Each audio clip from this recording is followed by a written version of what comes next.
Y es interesante que Santiago termine toda su carta hablando de la oración.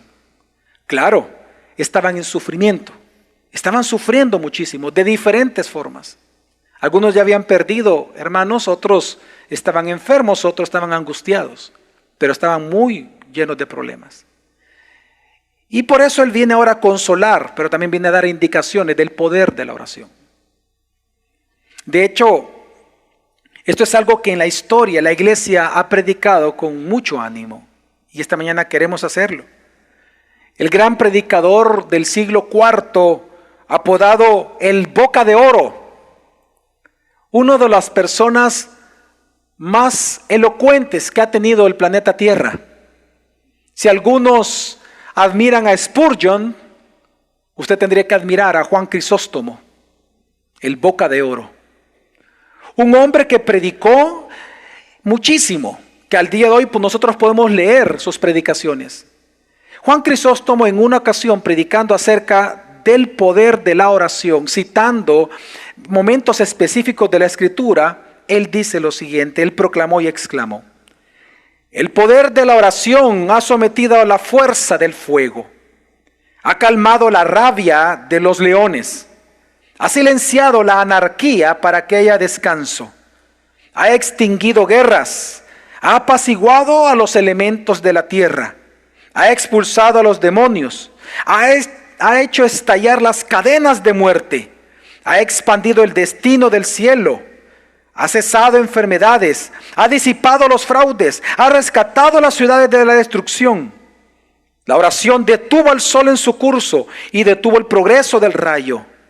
Hay en la oración una armadura que es suficiente, un tesoro sin mermar, una mina que nunca se agota, un firmamento sin nubes y un cielo sin caos. La oración es la raíz, la fuente, la madre de miles de bendiciones. Juan Crisóstomo, si usted se da cuenta, él comienza a tomar diferentes pasajes de la Escritura. De cuando el sol se detuvo en Gabaón, de cuando Daniel estuvo en el foso de los leones y él clamó al Señor. Y él comienza a hablar de cómo en diferentes tiempos bíblicos los justos, los creyentes de cada una de estas épocas, en momentos de angustia clamaron a Dios y Dios oyó y Dios salvó. Por lo tanto, él comienza a demostrar en esta proclamación que él hizo que la oración de los justos es efectiva y es poderosa. Pues precisamente es lo que ahora en el texto de Santiago nosotros vamos a ver qué es lo que Santiago nos está enseñando. Que la oración eficaz del justo puede, y de verdad, puede mucho. Vamos a leer Santiago capítulo 5, versículo 13 al 18 que dice: ¿sufre alguno entre vosotros? Que haga oración. ¿Está alguno alegre? Que cante alabanzas. ¿Está alguno entre vosotros enfermo? Que llame a los ancianos de la iglesia y que ellos oren por él, ungiéndolo con aceite en el nombre del Señor. Y la oración de fe restaurará al enfermo, y el Señor lo levantará, y si ha cometido pecado le serán perdonados. Por tanto, confesaos vuestros pecados unos a otros, y orad unos por otros para que seáis sanados. La oración eficaz del justo puede lograr mucho. Elías era un hombre de pasiones semejantes a las nuestras, y oró fervientemente para que no lloviera, y no llovió sobre la tierra por 3 años y 6 meses. Y otra vez oró, y el cielo dio lluvia, y la tierra produjo su fruto. Ahora Santiago entonces, él va a comenzar a hablar, como es el tono que él trae en toda su carta, de que una de las pruebas o evidencias de una fe auténtica o de un cristiano auténtico es la oración ferviente. Es la oración eficaz, la oración de los justos. Porque ahora lo que él hace, ya al final de su carta, él está concluyendo mostrándoles que, hermanos, el sufrido pero precioso camino del Evangelio se recorre de rodillas ante Jesucristo. Porque Él es el único que con amor nos consuela, nos fortalece y con poder nos hará terminar esta carrera con gozo. Por eso el título del sermón de esta mañana es: el camino del Evangelio se recorre de rodillas, porque es la idea central de este texto. Santiago al final de su carta nos dice una vez más que el sufrido pero precioso camino del Evangelio se recorre de rodillas ante Jesús, porque solo Él nos puede consolar. Solo Jesús puede fortalecer nuestra alma, nuestra fe. Y solamente Jesús puede darnos el poder suficiente para terminar con gozo la carrera que tenemos por delante. Así que este camino del Evangelio se recorre de rodillas. Considerando la estructura del texto, tres cosas nos enseña entonces Santiago esta mañana. En primer lugar, nos va a enseñar el poder de la oración en todo tiempo. En segundo lugar, nos enseña el poder de la oración en tiempos de enfermedad. Y en tercer lugar, nos enseña el poder de la oración de los justos. Así que acompáñenme a Santiago 5, versículo 13, y vamos a comenzar en el primer punto, el poder de la oración en todo tiempo.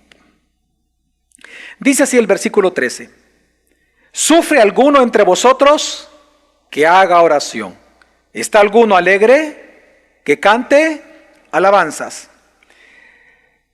Lo que nos está enseñando la Biblia es que la respuesta de la auténtica fe cuando está siendo probada es la oración.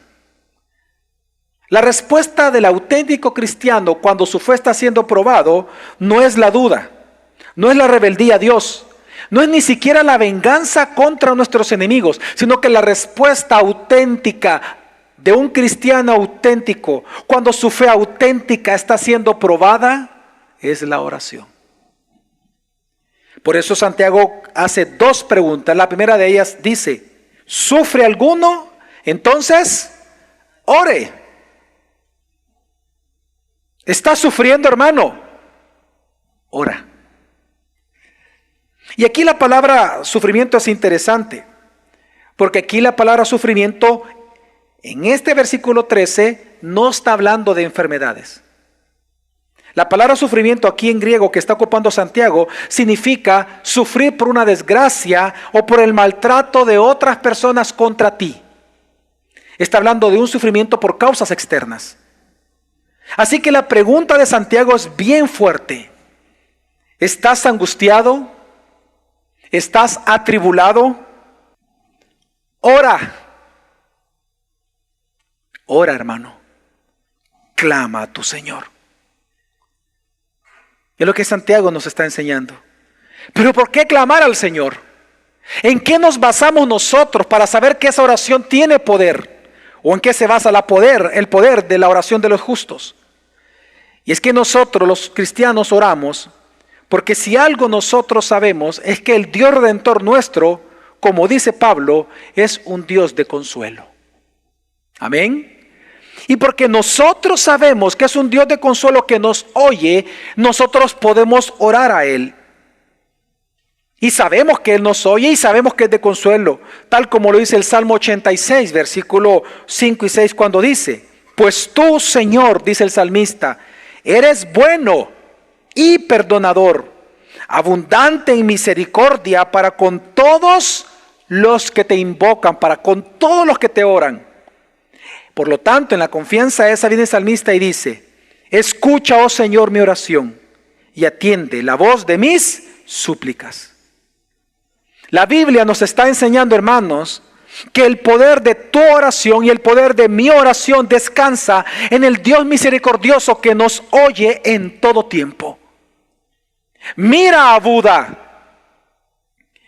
Mira las imágenes de yeso en los templos de la religión tradicional en nuestro país. Mira las imágenes de madera.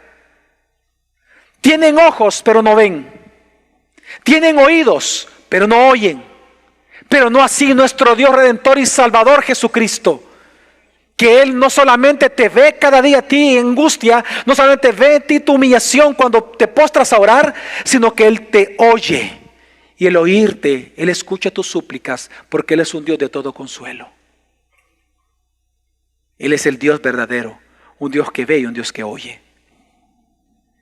Y es en eso que nosotros basamos, en eso descansa el poder de la oración, no en nosotros, sino el Dios de misericordia y de todo consuelo que oyéndonos nos responde.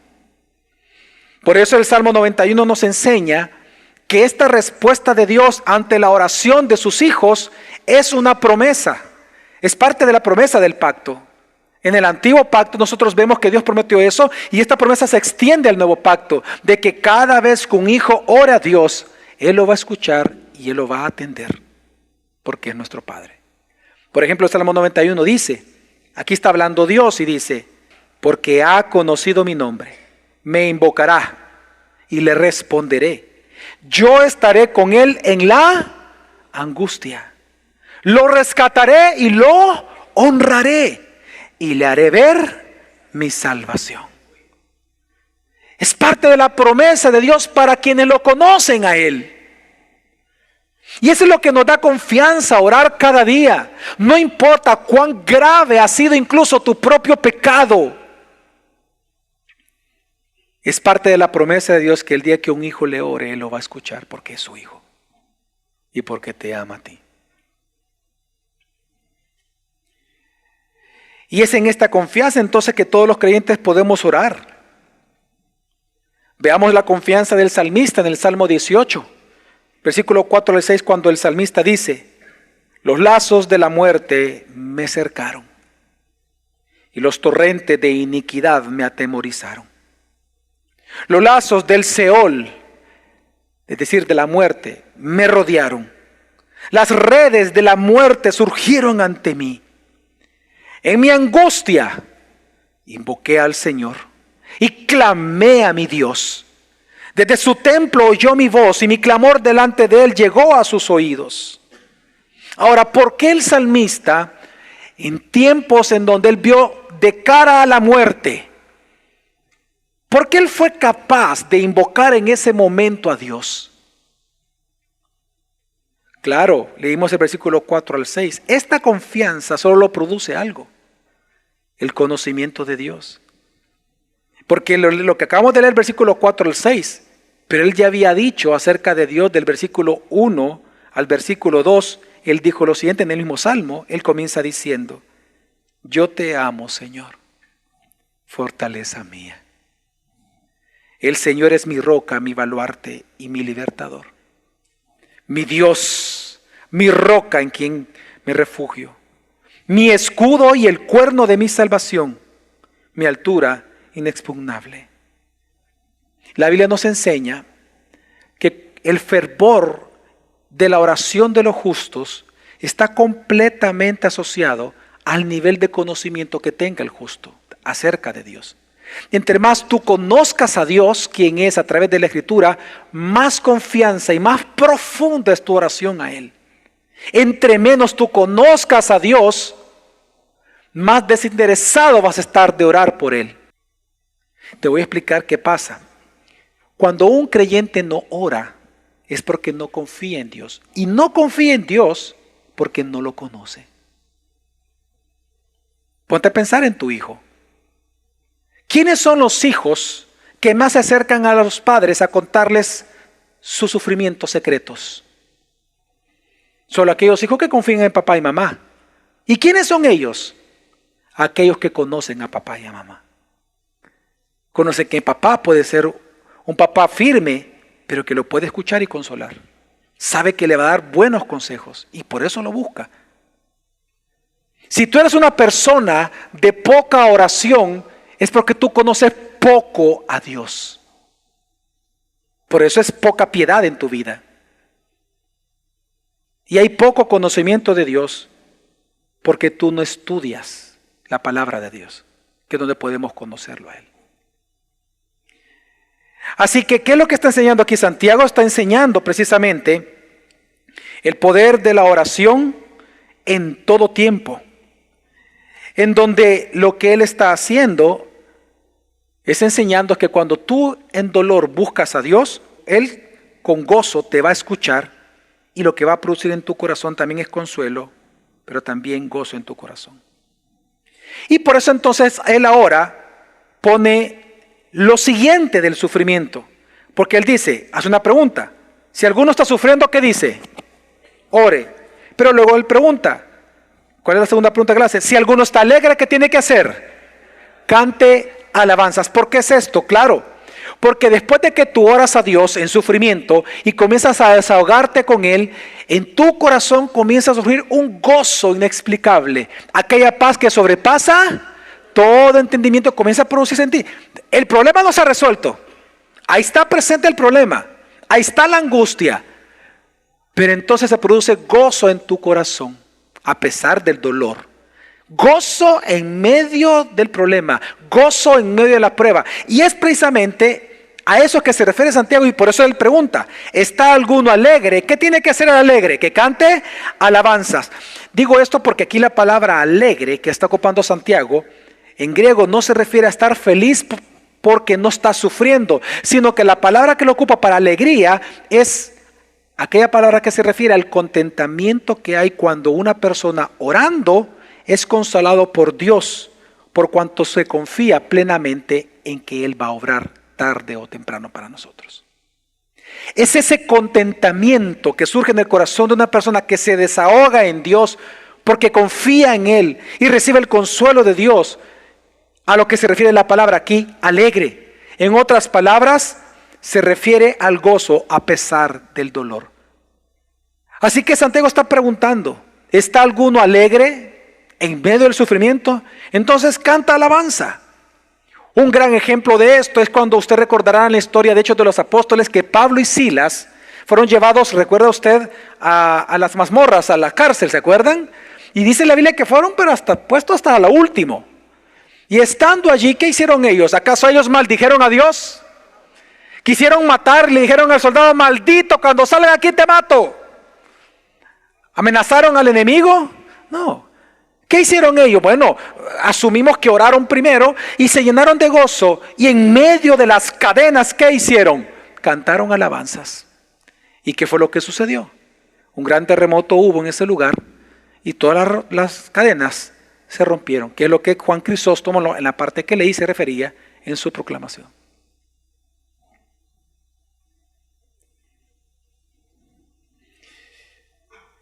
Así que, ¿qué es lo que está diciendo Santiago?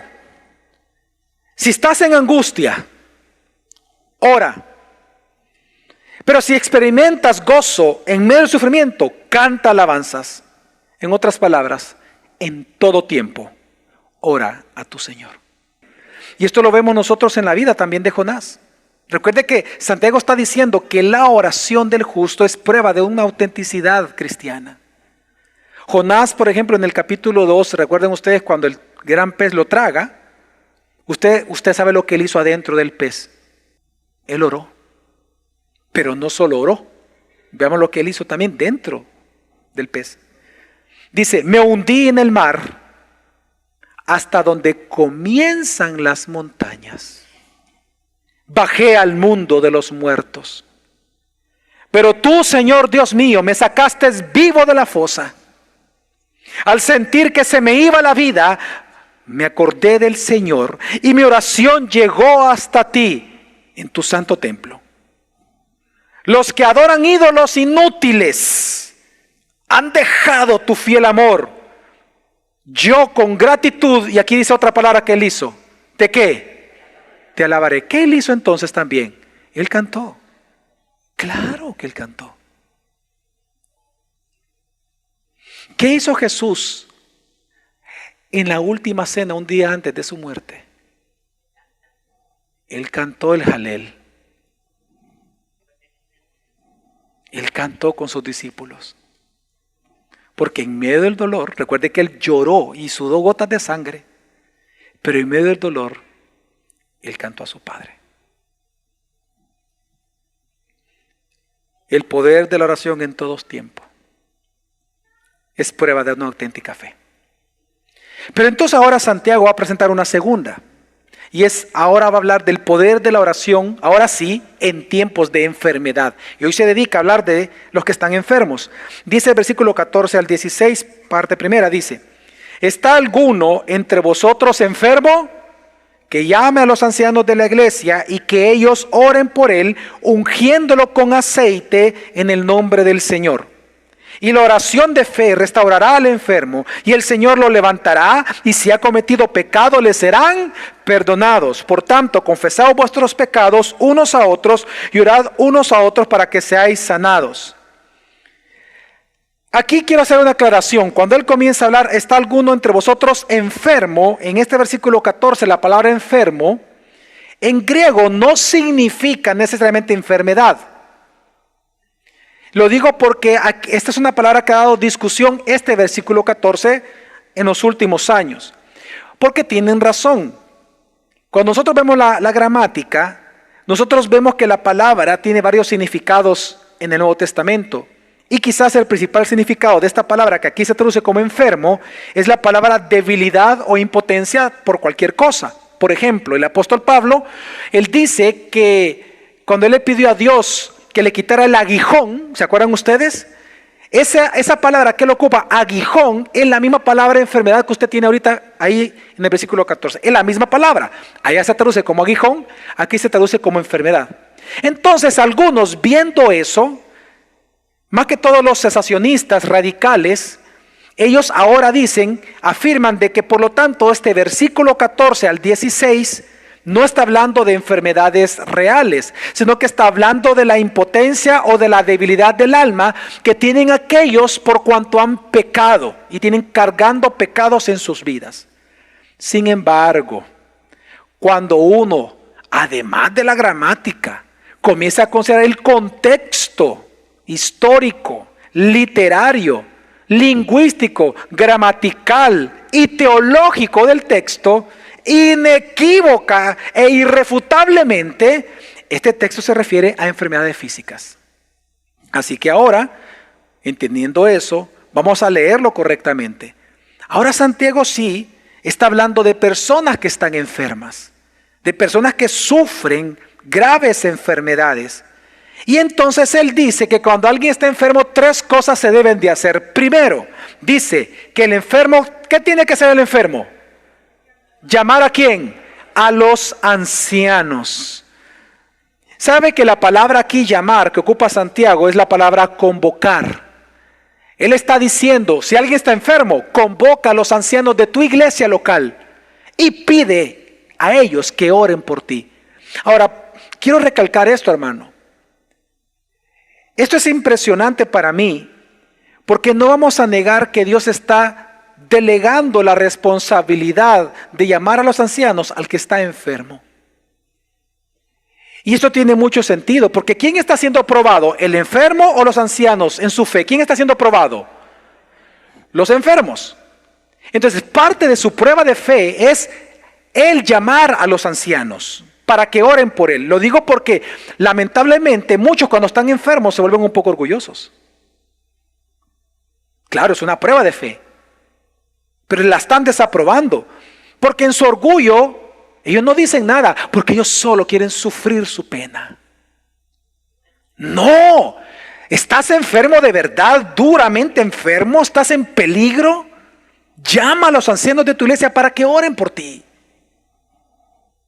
Llámalos, convócalos para algo en específico, significa la palabra, para que oren. Es parte de tu prueba de fe, romper tu orgullo. Y miren, y lo voy a decir en palabras bien modernas. No se trata de avisar, se trata de una convocatoria formal a tus ancianos. Y decirles, necesito que vengan a orar por mí. Es parte de tu prueba de fe, de tu humildad. Humildad. ¿Quiénes son los ancianos? Los ancianos se refieren en este texto, porque es una palabra bien general, se refiere al liderazgo piadoso del Nuevo Testamento que algunas veces tenían funciones pastorales. Por eso que usted no va a encontrar que la palabra anciano nunca en el Nuevo Testamento aparece a la par de la palabra pastor. Nunca están juntos. Porque los ancianos La gran mayoría eran los pastores. Y en otras ocasiones eran un liderazgo piadoso, aprobado por la iglesia, con funciones de cuidado sobre otros. Entonces, dice la Biblia, llámalos. Llama a los ancianos de la iglesia. Ahora, ¿qué deben de hacer? Lo segundo, ¿qué deben de hacer entonces los ancianos? Dice el texto bíblico, orar. Ahora, quiero explicar esto. No se refiere que cuando tú llames a los ancianos de la iglesia, número uno, no se refiere a que tú tienes que llamar a alguien que tenga el don de sanidad o el sanador de la iglesia o el chamán de la iglesia. Vea, no. Olvídese de eso, hermano. Santiago no está hablando de llamar a aquel que tiene un don, ni siquiera está hablando del don de sanidad. Se lo digo porque algunos meten un significado al texto que no es. No está hablando de don de sanidad, está hablando de la función, está hablando de tu fe, está hablando de tu prueba, de lo que tú vas a hacer. Está hablando de la obligación de la iglesia de orar todos por el enfermo. Así que no está hablando de un don de sanidad. Como tampoco Santiago se está hablando de que los ancianos tienen que orar para que tú tengas una recuperación milagrosa necesariamente cada vez que un anciano ora por ti. No, tampoco. Porque ya Santiago ya ha trabajado en el capítulo anterior, capítulo 4, de que ¿a quién Dios sana? Al que él ¿qué? Quiere, y al que no quiere, no lo va a sanar. Nosotros oramos con la convicción de que Dios puede. Pero también oramos con la convicción de que sucede si Dios quiere. Y esa es la oración que está mencionando aquí Santiago. Exactamente ese es el tipo de oración que está diciendo Santiago. De hecho, él le da un nombre acá. La oración de fe. Restaurar al enfermo. Y es que, ¿qué es la oración de fe? Ya lo voy a mencionar, pero la oración de fe es aquella que se dirige a un Dios, al Dios que nosotros sabemos que Él es todopoderoso, pero a la vez sabemos que Él es soberano. Amén. Él hace lo que Él quiere según su perfecta, buena y agradable voluntad. Pero entonces, cuando Él entonces dice, llama a los ancianos para que oren por ti y la oración de fe restaurar al hermano, ¿a qué se refiere? Bueno, los ancianos cuando oramos y vamos a orar por un enfermo, lo hacemos primero para dar esperanza de que si Dios quiere, lo va a sanar realmente a esta persona y lo va a levantar de esa cama. Y en segundo lugar lo hacemos para consolar al alma afligida de quien está sufriendo. Es para consuelo que uno va también a orar. Y esto queda en evidencia porque luego él dice lo que tiene que hacer el anciano. Y a la par de oración, ¿qué tienen que hacer los ancianos? Ungirlo con aceite. Y aquí prestemos la atención porque esta es una frase que para nuestro tiempo nos suena raro, pero porque no es propio de nuestra época, sino que tiene un gran significado en el texto bíblico. Se lo voy a explicar. En la Biblia, ungir con aceite solo tiene dos significados en la Biblia. Así que uno de esos dos se está refiriendo a Santiago. Veamos el primero. El primer uso es un uso medicinal. Se ungía con aceite al enfermo para curar sus heridas. Era como un bálsamo para ellos. Un ejemplo de este uso de ungir con aceite es el caso, está en la parábola que contó Jesús del buen samaritano. Dice la Biblia que cuando llega el samaritano, después de que otros dos judíos habían pasado y que no lo ayudaron, el buen samaritano dice que acercándose, ungiéndolo con aceite, vendó sus heridas. Entonces vemos el uso de ungir con aceite con un propósito medicinal. ¿Será acaso que Santiago se refiere a eso? No lo creo, por dos razones. Número uno, porque históricamente los pastores no son doctores. Pero hay una segunda razón. Y es que ungir con aceite, si lo dejamos que era así, con este uso al que Santiago se estaría refiriendo, que sería medicinal, estaríamos cometiendo un grave error, porque estamos entonces diciendo que hay que ungir con aceite para cualquier tipo de enfermedad, y eso sería grave para alguien. Entonces obviamente no se refiere a eso. Entonces, ¿a qué se está refiriendo Santiago cuando dice úngalo con aceite los ancianos al enfermo? Es un uso simbólico que es el más fuerte en la Biblia para ungir con aceite. Le voy a explicar. Tanto en el Antiguo Testamento como en el Nuevo Testamento, la unción, ungir a alguien, simbolizaba el apartar o el santificar, que es la palabra apartar a alguien o algo para el uso exclusivo de Dios o para el servicio exclusivo de Dios. Por ejemplo, si una copa quería ser ocupada para el templo, ¿qué tenía que hacer los sacerdotes? Ungir la copa. Y ya no se podía ocupar para alguna casa, sino para el templo. Solo para el tabernáculo, para el templo. Así que ese es el uso que le está dando Santiago. Pero entonces, ¿cómo se interpreta? Es de la siguiente manera. Y esto es de las partes más hermosas, hermanos, que vamos a encontrar en este texto y que a mí me ministra muchísimo. El uso que le está dando Santiago a ungir es como símbolo de que cuando un anciano viene y unge a un enfermo, lo que Dios le está diciendo al enfermo es que Dios te está apartando para ministrarte solamente a ti de manera especial a través de su Espíritu Santo. Alégrate, hermano, que Dios te está apartando hoy para consolar tu vida. Pero en segundo lugar también simboliza, cuando un anciano unge a una persona enferma, le está diciendo lo siguiente: hermano, qué privilegio tú tienes ahora de sufrir por causa de Cristo. Dios te está apartando para que con tu enfermedad ministres de consuelo a todos los demás, con el consuelo con que tú estás siendo consolado por Dios. Y eso es hermoso. Ahora, quiero hacer una aclaración. Y es que de este texto la Iglesia Católica inventó el sacramento de la unción de enfermos. Esa tal cosa en la Biblia no existe. Porque si usted se da cuenta, Santiago dice, llama a los ancianos para que hagan una oración de vida por ti. ¿Una oración de qué? De vida, una oración de vida, de ánimo, de vida, para que si Dios quiere vas a ser sanado. Pero ¿qué es la unción de enfermos como sacramento en la Iglesia Católica? Es una oración de muerte. Los sacramentos se creen que son medios de gracia salvadora. Es decir, que si tú practicas un sacramento, tú recibes salvación, no por la fe, por la obra que estás haciendo. Entonces, eso no está diciendo para nada el texto, hermano. Para nada. Por eso estamos haciendo el exégesis, para nada. Ahora, ¿cuál es el resultado de cuando usted hace estas tres cosas? Llama, convoca a los ancianos, ellos oran por usted ungiéndolo con aceite. ¿Cuál es el resultado? Versículo 15. Y la oración de fe restaurará al enfermo, y el Señor lo levantará, no el anciano, ojo, no el aceite. El Señor lo levantará. Y si ha cometido pecado, le serán perdonados. Esto sí tengo que explicarlo porque algunos pueden decir, ¿qué está pasando acá, pastor? Veamos. ¿Qué es la oración de fe en primer lugar? Porque dice que la oración de fe restaurará al hermano. La oración de fe, lo que yo le decía, es aquella oración que se deposita en el Dios que todo lo puede, pero a la vez que es soberano porque hace lo que Él quiere. Así que al que Él quiere sanar, sana, y el que no quiere sanar, no sana. Por lo tanto, la oración de fe es la oración que se dirige a un Dios soberano y a un Dios todopoderoso, que glorifica a Dios cualquiera que sea la voluntad que Él tome, ya sea en nuestra salud, ya sea en la enfermedad, ya sea en la escasez, ya sea en la abundancia. Cualquiera que sea la voluntad de Dios para nuestra vida, nosotros vamos a alabar a Dios por siempre. Esa es la oración de fe. Por eso es que Filipenses 1:20 dice, tengo la plena seguridad, fíjense las palabras que lo ocupa, tengo la plena seguridad y la esperanza que jamás seré avergonzado, sino que seguiré actuando con valor por Cristo, como lo he hecho en el pasado.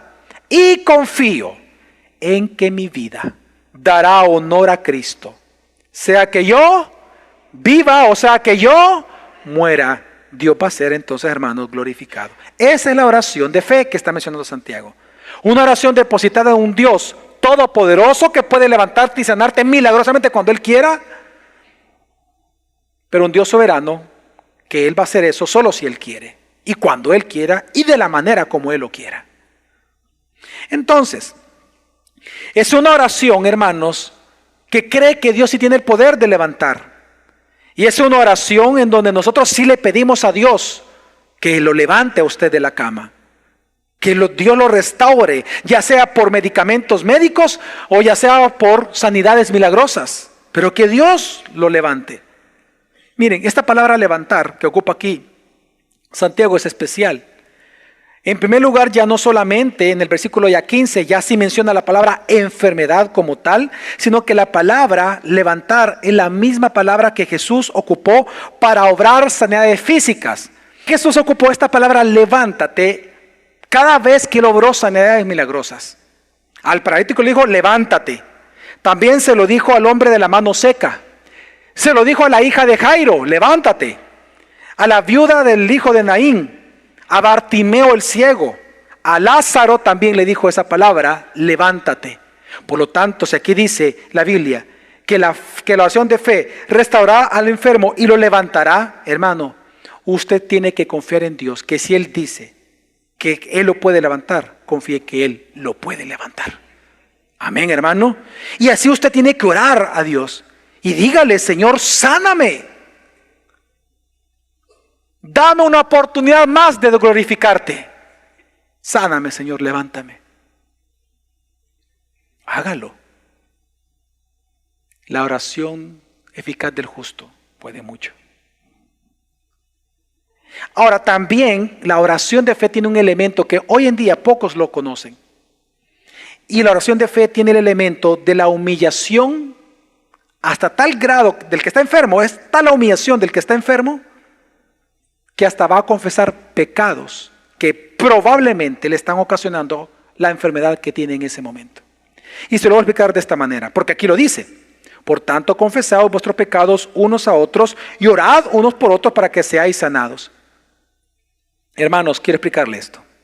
Aquí no se refiere tampoco al sacramento de la confesión católica, ¿verdad? No lo vaya a confundir esto, porque de este texto sacan este sacramento de la confesión.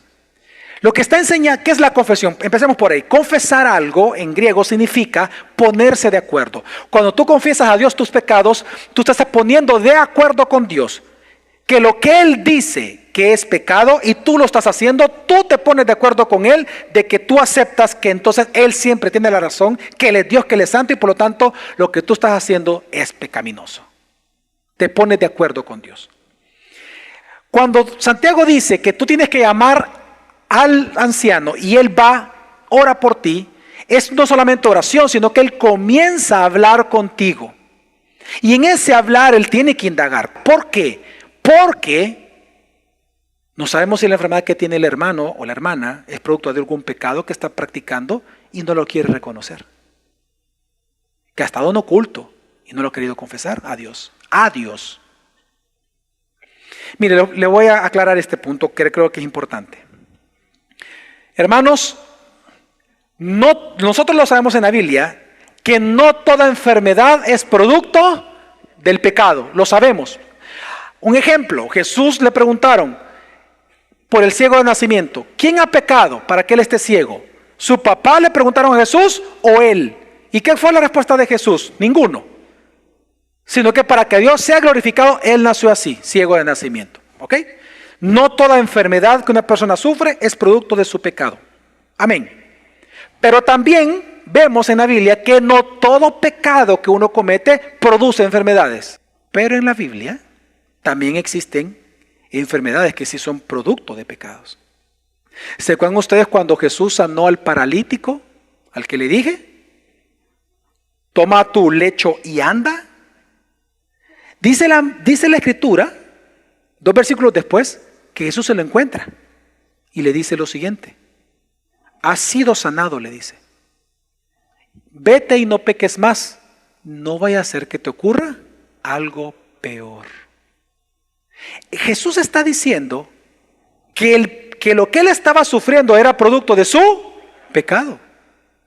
Bueno, en 1 Corintios 11, la misma Escritura nos enseña, Pablo dice que algunos de vosotros están enfermos y otros ya murieron por haber tomado la cena del Señor sin conciencia de lo que están tomando.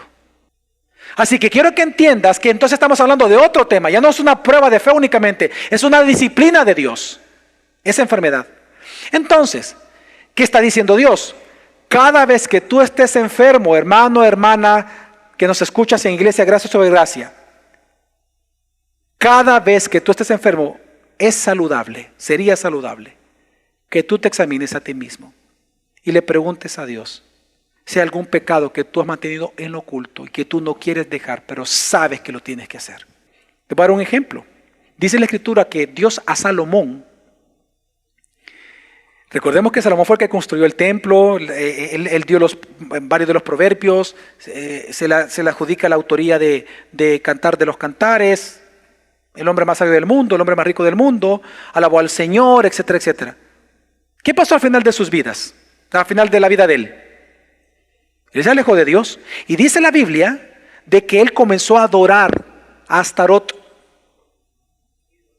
a ídolos, claro, los ídolos de sus mujeres. Tenía más de 1000 mujeres. Y él comenzó a adorar para agradarlas a ellas, adorar. No, hermano, no le estoy diciendo que él los tenía en las imágenes, porque las imágenes no crean que eran así chiquitas. Él comenzó a adorarlos. Él adoró a Moloc, dice la Biblia. ¿Usted recuerda quién fue Moloc? A los que se sacrificaban los niños. Él lo adoró. Y dice la Biblia que Dios tuvo que aparecérsele 2 veces a él. Se le apareció solo a él. Y le dijo: Carlos, deja ese pecado. Si no te basta mi ley, mi palabra, que ahí la tienes. Mírame, yo me tengo que presentar delante de ti. Deja ese pecado, Carlos. Y Salomón dijo: no. Pasó el tiempo, siguió pecando y volvió a aparecérsele Dios 2 veces. Ya no hubo una tercera. ¿Qué hizo Dios? ¿Qué hizo Dios, hermano? ¿Lo mató? ¿Se lo llevó? Quiero que entienda, hermano, que en la Biblia encontramos muchos de estos textos. Entonces no está mal que usted, cuando está enfermo, pregúntese: puede ser que su enfermedad no sea producto del pecado, pero ¿qué pasa si es producto del pecado? Es ahí donde es necesario llamar a los ancianos. ¿Sabe para qué? Para que cuando llegue el anciano, indagando el anciano, ¿usted qué tiene que hacer? Aprovechar ese momento de gracia y decirle: hermano, quiero decirte algo. Dios es el que salva, Dios es el que sana y Dios es el que perdona. No te confundas, no es el hombre. Amén. Uno solo va como instrumento y como mensajero de parte del Señor. Amén, hermanos. Entonces, ya con esto, ¿cómo él termina entonces? Hablando de el poder de la oración de los justos. Versículos 16 al 18 dice: y la oración eficaz del justo puede lograr mucho. Elías era un hombre de pasiones semejantes a las nuestras, y oró fervientemente para que no lloviera, y no llovió sobre la tierra por 3 años y 6 meses. Y otra vez oró, y el cielo dio lluvia, y la tierra produjo su fruto. Está hablando de aquella persona a quien se le ha imputado la justicia de Cristo por cuanto ha creído en el mensaje del Evangelio y la obra de Cristo realizada en la cruz y su resurrección al 3er día. Si usted ha creído eso, usted es un justo. El justo aquí para Santiago es aquel que vive la ética del Evangelio. Es aquel que es piadoso y a la vez obra con justicia. No perfecto, pero obra con justicia. Por lo tanto, lo que él está diciendo es que la oración eficaz del justo puede lograr mucho. Ahora, esta frase, para entender bien la fuerza de lo que él está diciendo, la quiero leer un poco en cómo debería ser construida la oración en el idioma original, en el idioma en que fue escrito. La oración debería leerse así: la oración del hombre justo prevalece cuando está energizada. Y cuando se refiere a energeo, que en el griego, que de la palabra energía, se refiere a cuando está energizada por el Espíritu Santo. Lo que él está diciendo es tremendo. Él está diciendo que la oración de los cristianos comunes, nuestra oración de los cristianos comunes, prevalece sobre las circunstancias, pero cuando está energizada por el Espíritu Santo. Y es que lo dice la Escritura. Proverbios 15:29, el Señor está lejos de los impíos, lejos, pero escucha la oración de ¿quiénes? De los justos. Y por eso pone, por ejemplo, a Elías. ¿Por qué Elías? Porque él dice que era un hombre de pasiones semejantes a las nuestras.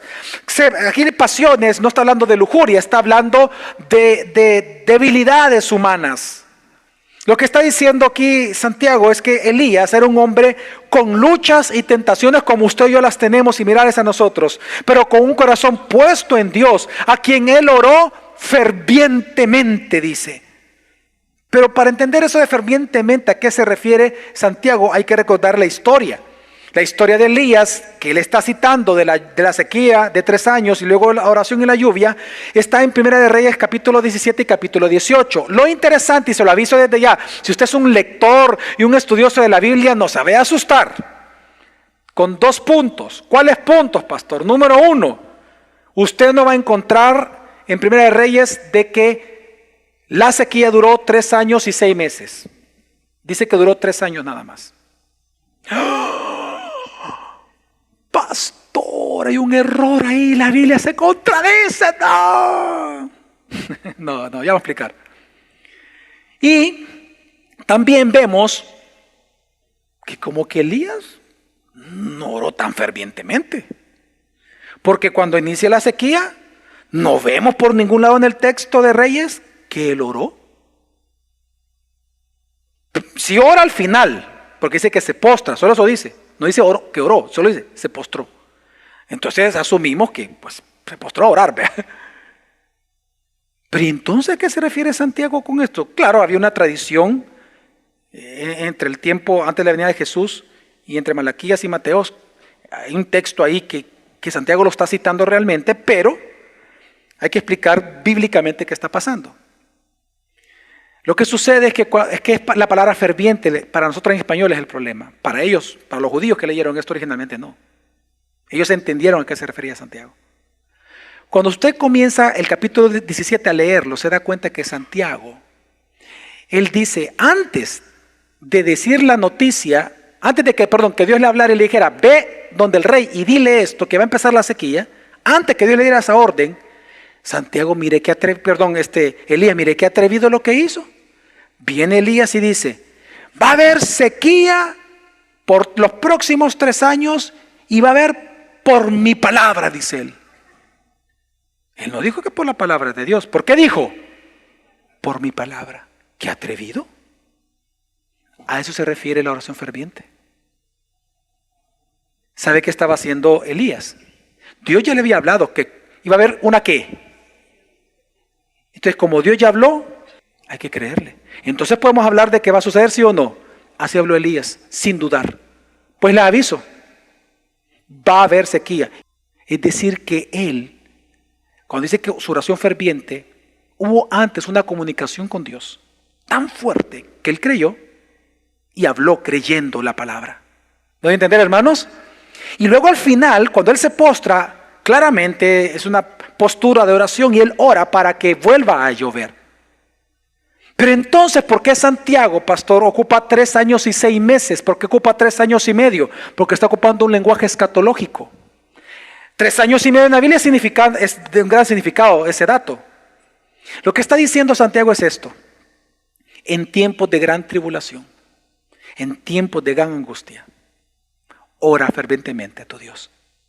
Ora conforme a la voluntad de Dios, convencido de que lo que Dios ha prometido en su palabra, Él lo va a hacer. Esa es la oración ferviente del cristiano. Y por eso no hay mejor ejemplo que Elías. Porque él habló fuerte, directo, firme, creyendo la palabra, sabiendo que Dios sí o sí iba a traer sequía y sí o sí después ya no.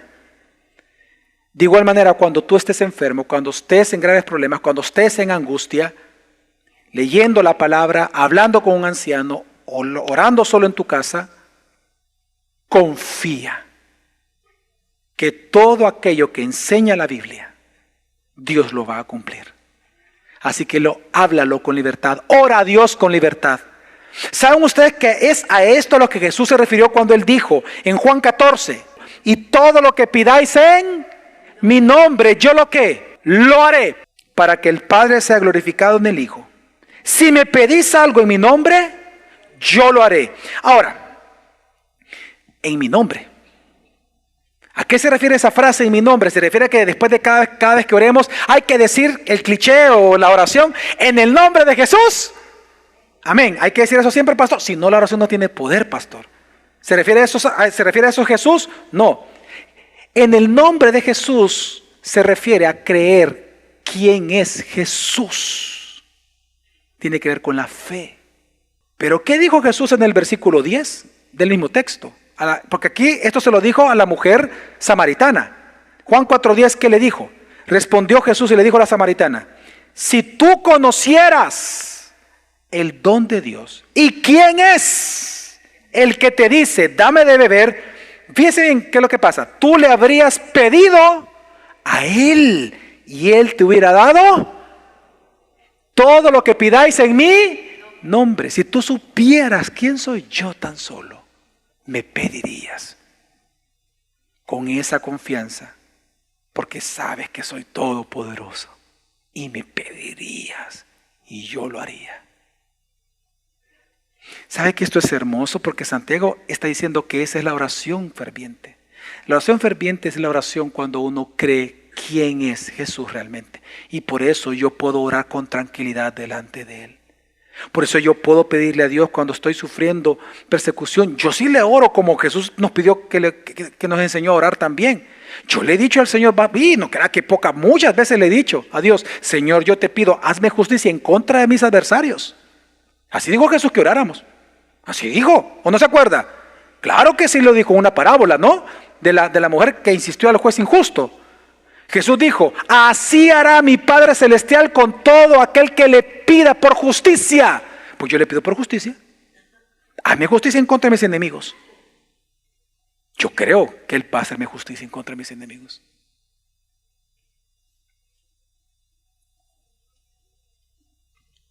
Y es esta convicción la que Jesús tuvo toda su vida en la tierra, en la pasión, cuando estaba sufriendo, cuando estaba siendo entrevistado y estaba siendo golpeado.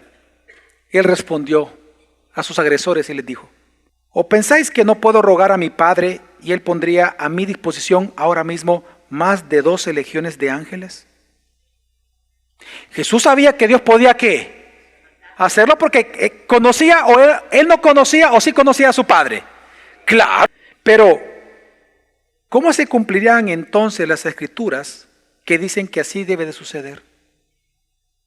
Así que por eso yo no lo voy a pedir, porque debo de morir. Hermano, tú tienes tal confianza en el Señor de que si pides cualquier cosa en el nombre de Jesús, Él lo va a hacer. Entonces ora. Ora todo el tiempo. Ora todo el tiempo. La oración ferviente del justo puede mucho cuando está energizada por el Espíritu Santo. El sufrido pero precioso camino del Evangelio se recorre de rodillas ante Jesucristo, quien es el único que con amor nos consuela, fortalece y con poder nos hará terminar esta carrera con gozo. Mi llamado para usted en este sermón son 4 cosas. Número 1, arrepentimiento. Usted nació enfermo de una enfermedad que se llama pecado. Y lo único que lo puede a usted sanar, perdonar eternamente, es Jesucristo, porque Él murió en la cruz y resucitó al tercer día. Si usted cree en Él, no solamente Jesús le perdona sus pecados, sino que le imputa su justicia en usted. Significa que usted se vuelve justo ante los ojos de Dios. En segundo lugar, ore a Dios en todo tiempo, ya sea sufrimiento o gozo. Pues dice la Biblia: pues cuanto más sufrimos por Cristo, tanto más Dios nos colmará de su consuelo por medio de Cristo. 2 Corintios 1:5. Ore en todo tiempo. Tercer llamamiento que hago a usted: sirva a Dios por medio de su sufrimiento. Cuando usted está enfermo, ministre a otros con el consuelo con que usted está siendo consolado por parte de Dios. Es lo que dice 2 Corintios 1:4. Dios nos consuela en todos nuestros sufrimientos para que también nosotros podamos consolar a quienes sufren, dándoles el mismo consuelo que recibimos de Él. La enfermedad se convierte en un ministerio para otros, ministerio de Dios. Y por último, si usted está enfermo gravemente, no una tos, hermano, no una tos. Si usted está enfermo gravemente, llame a los ancianos para que oren por ti. Y hables con ellos. Y hables con ellos. Para que te pongas y te ayuden a ponerte a cuentas con Dios. Amén, hermanos. Vamos a orar.